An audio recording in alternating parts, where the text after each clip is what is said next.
The shooting range echoed with booming laughter and the sharp clack of reloading. Young men, SWAT hopefuls and law enforcement trainees, bragged loudly between shots. Then she walked in, a quiet, middle-aged woman with a weathered face and a scuffed old gun case. Snickers followed her to the lane. "She won't last a minute," someone muttered. But as she loaded her weapon, hands calm, eyes focused, the room began to fall silent. Evelyn Marsh hadn't touched a rifle in over 10 years. Welcome to Channel. Let's get started. Once known as one of the most precise snipers in her unit, she now spent her days among books, tucked quietly behind the checkout desk of a small-town library. To most who passed by, she was just Miss Marsh, the soft-spoken librarian who recommended thrillers and rearranged shelves with methodical care. But behind her composed demeanor lived memories that never let her sleep. Memories of war, of shadows through scopes, and worst of all, of her only son. Dylan Marsh had followed in her footsteps, joining the police force and eventually the SWAT program. He had her eyes, her quiet confidence, and her focus. But none of that mattered the day he died. The official report labeled it a miscommunication during a high-risk hostage situation. Evelyn called it a failure of leadership, one that cost her everything. After Dylan's death, she withdrew from everything. The military, the range, even her social circle. PTSD and anxiety consumed her in silence. Crowds overwhelmed her. Conversations exhausted her. Guns triggered tremors in her hands. But grief has strange edges. It cuts, and sometimes it points. One evening, while organizing a stack of returned books, Evelyn found an old flyer tucked between pages, a civilian precision shooting competition, open to the public, judged by professionals. A voice inside her stirred. She didn't register right away. It took weeks. But one morning, she stood in front of the mirror, holding the application form in shaking hands, and said aloud, "For Dylan." She entered the competition not to win, but to confront what she had buried, to face the metal and memory, to reclaim the calm she once felt behind a scope, not as a weapon, but as a witness to control and clarity. The event was buzzing with young men in tactical gear, muscular, loud, competitive. Most were in police training programs or SWAT prep. They eyed her with amused curiosity, the way wolves eye a sheep that wandered into the pack. She didn't wear tactical gear, just jeans, boots, and a faded green jacket with a military patch on the sleeve. Her gun case looked older than some of the contestants. But Evelyn wasn't here to blend in. She was here to see if the part of her that once held steady under fire could still aim true, not for vengeance, for peace. The competition was halfway through when the announcement came. A sharp buzz over the intercom halted everything on the range. A nearby federal building, just 3 blocks away, had gone into lockdown. An armed man had taken hostages inside a conference room on the 6th floor. Reports were unclear, but at least 7 civilians were trapped, and negotiations were deteriorating fast. The atmosphere at the range shifted instantly. Laughter turned to tense silence. Several competitors snapped into action. This was their world now. SWAT candidates and off-duty officers began coordinating with the local precinct. Radios crackled. Vests were thrown on. Gear bags opened like emergency kits. A familiar cold crept through Evelyn's spine, but her hands didn't shake. She moved closer, listening. Then one of the officers spoke with a grim edge. "We need a long-range eye. Our sniper's out, trapped in traffic. The backup's green as hell." That was her moment. Evelyn stepped forward. "I can help," she said, her voice even. "I was recon Army, 8 confirmed hostage resolutions. I've trained with airborne SWAT. Let me take the shot." There was a beat, and then came the laughter. One of the SWAT trainees scoffed. "Thanks, Grandma. We'll call you if it turns into a spelling bee." Another chimed in. "What are you going to do? Throw a bookmark at him?" Evelyn stood still, didn't flinch. "I know the building. I know hostage standoffs. You don't have time." But the commanding officer wasn't convinced. He shook his head. "We appreciate it, ma'am, but this is a live operation. Liability's too high." So they went without her. Minutes later, a sharp sound cracked through the radio. A misfire. The backup sniper had taken a rush shot and grazed the suspect. He didn't go down. Instead, the situation exploded. He barricaded the hostages deeper inside, now fully aware he was being targeted. Screams were heard over a live drone feed. Officers on the ground were frozen. The negotiator's voice cracked under pressure. The commanding officer turned pale. "All right, Miss Marsh. One chance. You'll take the backup rifle. You'll be supervised. You miss, you're done." Evelyn nodded once. No hesitation. No pride. Just focus. As the gear was thrust into her hands, the range went silent again. Not with mockery this time, but disbelief. The quiet woman no one took seriously was now their last, best shot. The rooftop was quiet. Too quiet. Evelyn stepped out into the open air, boots crunching against gravel, rifle slung awkwardly over her shoulder. The wind tugged at her jacket as a younger officer led her to the makeshift sniper perch.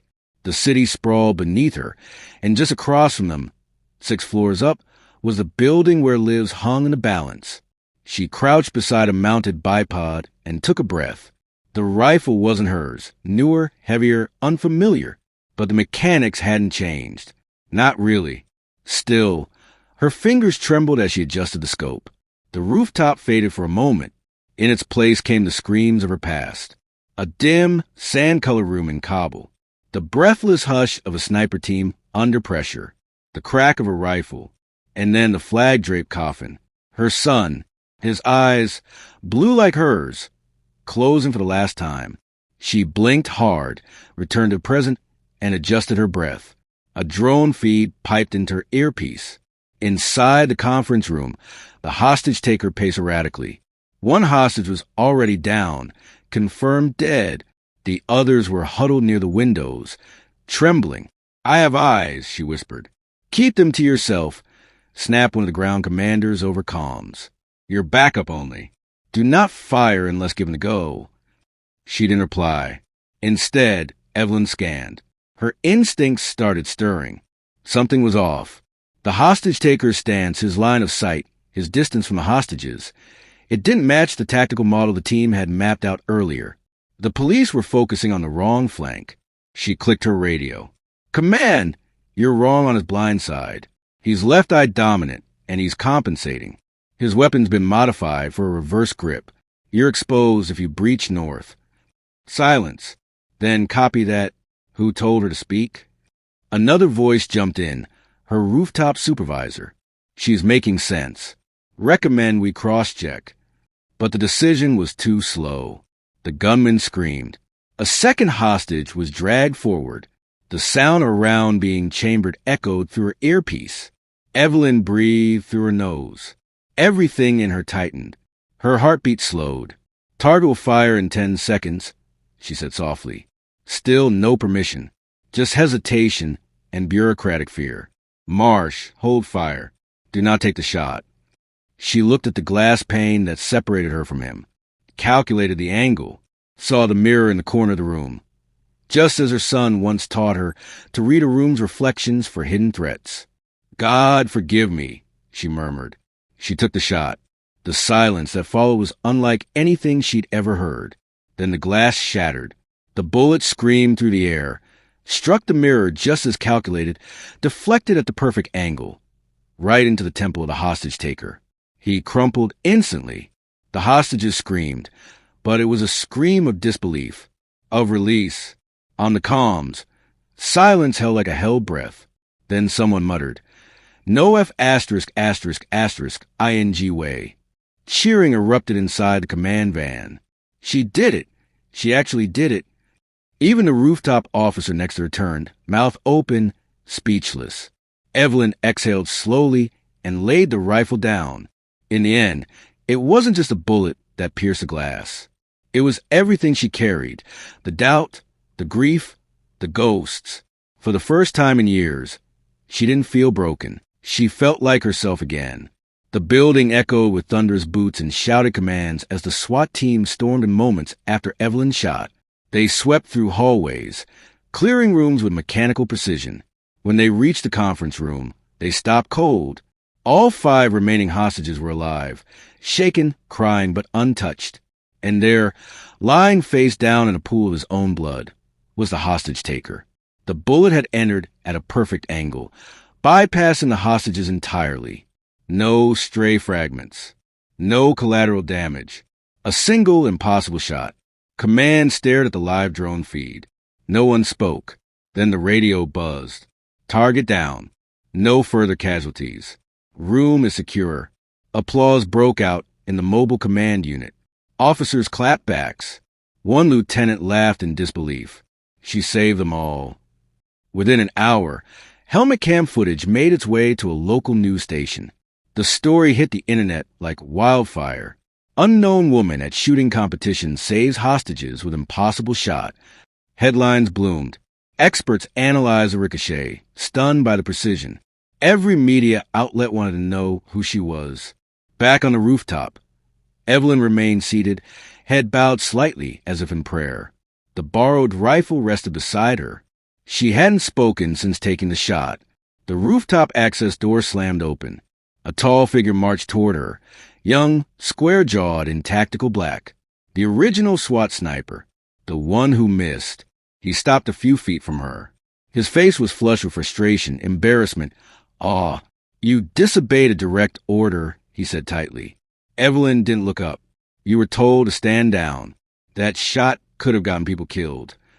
She finally met his gaze. Her voice was low, but firm. "But it didn't." He swallowed. "Where did you learn to shoot like that?" "Afghanistan," she said simply. A pause. The young man nodded, more to himself than to her. The resentment in his eyes faded, replaced with reluctant respect. "Hell of a shot," he muttered. Then he walked away. Evelyn stood, brushing dust off her pants. Sirens still wailed in the distance, and a news chopper hovered overhead.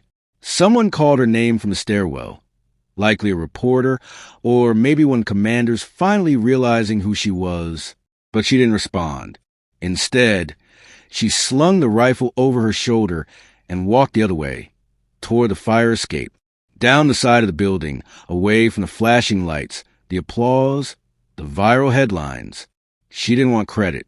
She didn't need validation. She came for her son. She fired for him. And now she returned to silence, to peace.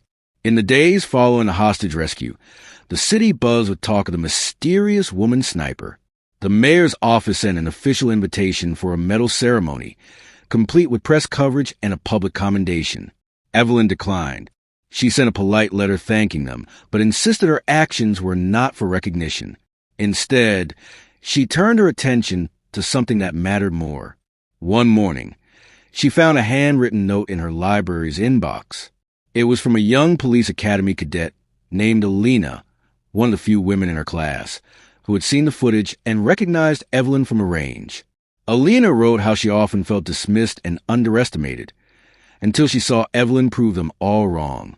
Evelyn met her for coffee. That meeting sparked something new. Soon, Evelyn began informally mentoring Alina and a few other women in tactical training programs. She listened more than she spoke, shared techniques when asked, and offered guidance only when necessary. Her quiet strength became a lifeline for those navigating the male-dominated world of law enforcement and military prep. Word spread.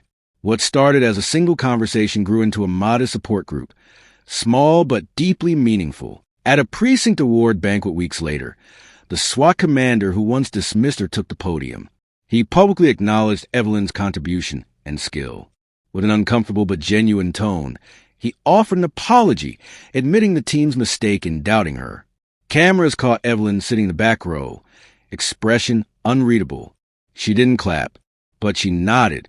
One crisp Sunday morning, Evelyn walked alone to the cemetery, carrying a small bundle of flowers and her old military patch. She knelt at her son's grave. The silence was different now, no longer heavy, no longer haunted. She traced her fingers over the engraved name and whispered, "You mattered, and I didn't forget." A breeze stirred the leaves as if in response. She smiled softly. For the first time in years, her heart felt light. The shooting range hadn't changed much. Same dust, same noise, same swagger from half-trained egos. But this time, when Evelyn walked in, no one laughed. In fact, most fell silent. A new sign had been mounted above the registration window. Respect every trigger finger. Some said it was inspired by her. Others weren't sure. Evelyn never asked. She simply nodded to the range master, who greeted her with a respectful, "Glad to see you back." She took lane 7, her usual now, and unzipped the scuffed old case. Her hands moved with quiet precision. The rifle glinted in the light, freshly cleaned and tuned. She loaded one round, lined up her breath, and fired. The bullet struck dead center. She didn't smile out of pride. She smiled because it no longer hurt. This wasn't about war, or vengeance, or proving anything. This was healing. This was peace. This was Evelyn Marsh.